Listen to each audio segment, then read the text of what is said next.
السلام علیکم فرینڈز، امید کرتا ہوں کہ آپ سب خیریت سے ہوں گے۔ آج ہم فلیجل ٹیبلٹ کے متعلق بات کریں گے جو کہ میٹرونیڈازول کے فارمولے میں آ رہی ہے۔ تو ہم دیکھ رہے ہوں گے کہ جس طرح آپ کے پیٹ میں مروڑ، پیٹ کا گھومنا، پیٹ میں درد، معدے میں جلن اور بدہضمی، معدے میں تکلیف اور کھٹی ڈکارون جیسی پرابلم آ رہی ہیں۔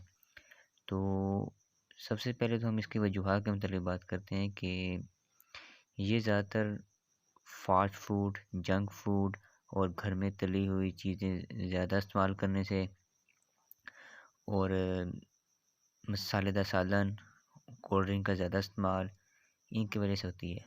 تو سب سے پہلے تو ہم اس سے پرہیز کریں اور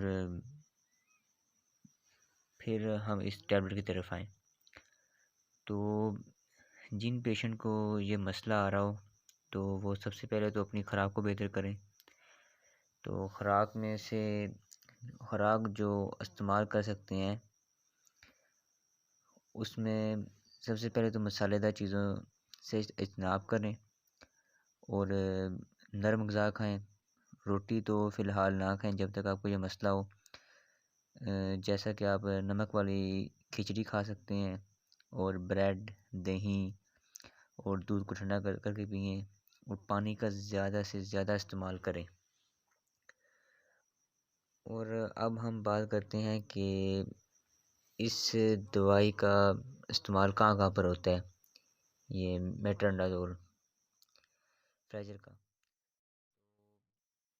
سب سے پہلے تو یہ دماغ کے انفیکشن، بون انفیکشن، اسہال، خون کے انفیکشن، دانتوں کی کیوٹی کا انفیکشن اور پھیپھڑوں میں انفیکشن، ہڈیوں کے انفیکشن میں استعمال ہوتا ہے۔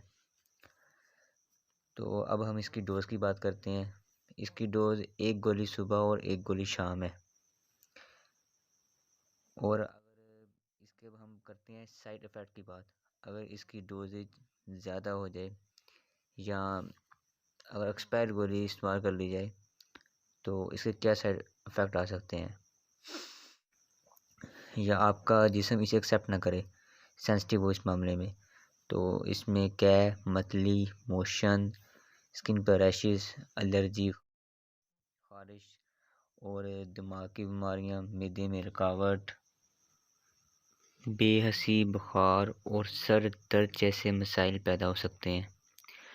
اور وہ ہم اب ان لوگوں کی بات کرتے ہیں جو کہ اس کا استعمال نہیں کر سکتے۔ ان میں سے وہ لوگ جن کے ہاتھ یا پاؤں کے میں درد ہوتا ہو اور جگر کی بیماری ہو اور دورے پڑتے ہوں، جو شراب کا نشہ کرتے ہوں، تمام ادویات کو ڈاکٹر کی ہدایت کے مطابق استعمال کریں۔ امید کرتا ہوں کہ میری ویڈیو آپ کو یہ پسند آئی ہوگی۔ میرے چینل کو لائک کریں، سبسکرائب کریں اور بیل آئیکن کو دبانا مت بھولیے گا۔